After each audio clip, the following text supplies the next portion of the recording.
So I wanted to do a video of Icy Breeze versus my homemade cooler. This, I have it wired up to control the speed of the pump and the fan. That way they work together. You could wire it so you can have just the pump running all the time at a constant speed. But here I got this. It's going to be a little bit loud. You see the water pumping. Now this guy, obviously, like I said, you lower it to about 75, just so you guys can hear me better. You can see there that it changed the speed of the water, and then here I wanted you guys to hear how much air is coming out. So I'm gonna actually put a meter on here to see. All right, first test is gonna be the Icy Breeze. I'm gonna go ahead and set it to full, or I'm sorry, high. That's high.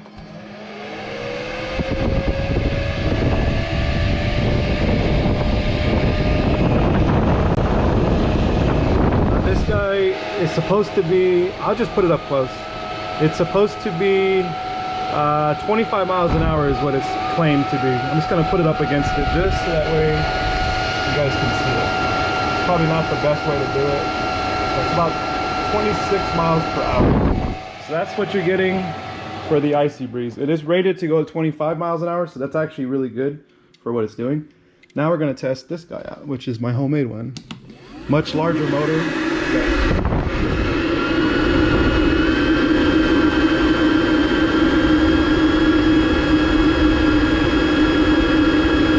That's about 31 miles an hour.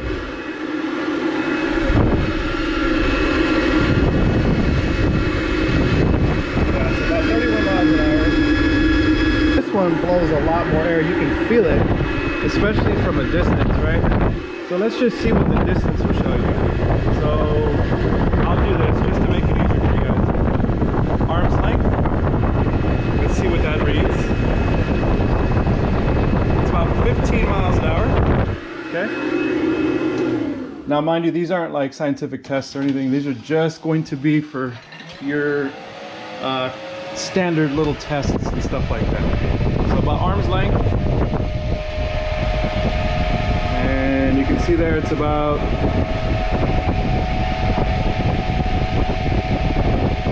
8.5 miles per hour on the wind speed.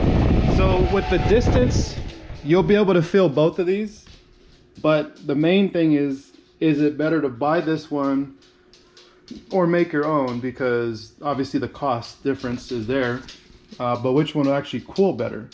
So I'm gonna actually show you guys that too with my laser thermometer. Now, this is only with room temperature water, so it's nothing, you know, I don't have any ice in there or anything yet. So let's see what this guy's doing with just room temperature, and the inside of my house is at 73 degrees.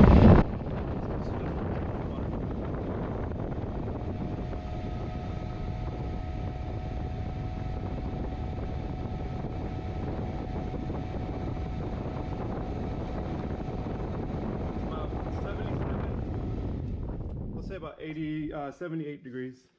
So let's turn this guy on.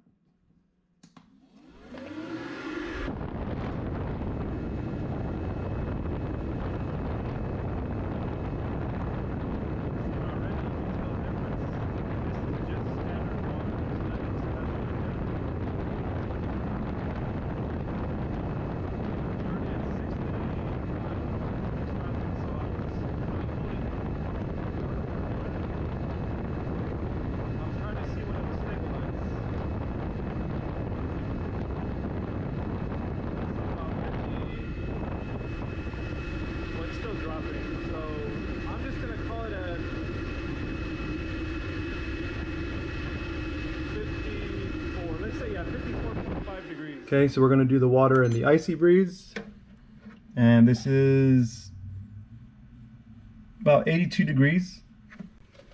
Check the water in this one. It's about 78.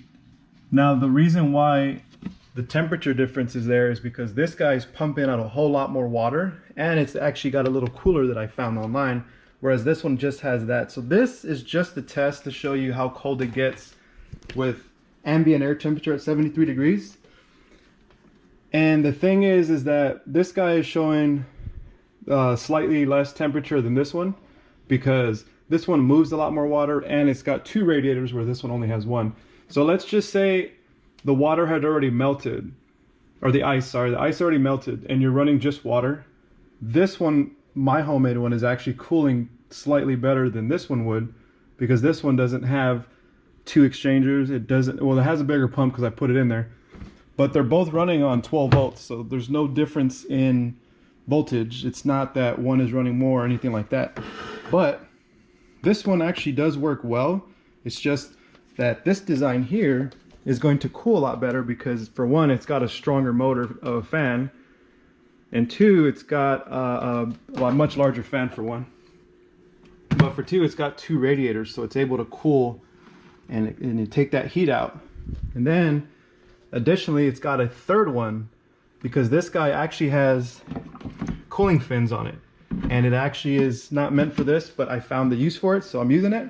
So you're actually looking at almost 3 radiators versus just the 1. So this one definitely would work. Now, if you had to put all this contraption into 1 ice chest, it would work, but you still have to have a way to pump the water out like this one does. This one has the water pump, the fan, the duct, everything in the one, whereas my design, it's 2 separate ones, only because I didn't get one large enough. It did not work out. This ice chest, I only spent about $20, about $15 for each radiator, about $40 for the fan, and then the chiller, I think I spent another like $40, maybe 30, something like that. So you have to add all that up, and then you take into account that, which you add all up as well, which is about I think it's like $285 for the Icy Breeze, and it doesn't come with a battery, so you still have to take into account that you need a battery for that, so that's another $100 for a 10 amp hour battery. So the difference in cost, it's cheaper to make one, but you have to look at it as in, is it worth your time? This one may be cheaper, but you're doing it yourself, you're putting it all together. This one will cool a lot more than that one will, but at the same time, this one has a compact design, so it's actually a lot nicer. Whereas this one, I would have to take it out and people would look at it and think, what is that? So that's another trade-off, is that this one has a sleek design, whereas mine doesn't. But cooling efficiency, I'm only going to be using this one for my garage, and that one is going to be used for when I go out to like baseball games or whatever. Icy Breeze, it's not really that cold for me, and I'm still sweating in the garage, whereas I've used this one in the past and I don't sweat as much because this one has a lot more airflow and it actually blows more air and it's a lot more powerful. So that's why I made one for the house and then one for to go. I'll do a video later on the actual cooling capacities, as far as putting some ice in there and seeing how cold they get. But this one was just a couple of quick tests to show you guys the wind speeds of both, the temperature with just standard water at room temperature, and how they work. So hopefully this is helpful, and if you guys are looking for an Icy Breeze, like I said, I'm not sponsored by them, so I'm not, promoting their product, but I may do a tutorial on how I made this. That's just if I get enough people asking for it, because then I'm gonna have to tear up another ice chest just to do it. But it's pretty simple design, so I can show that later. But anyways, hope this was helpful and it helps you guys make a better decision on whether you want to spend money on an ice cooler or not. But anyways, that's it for this one, and until the next one.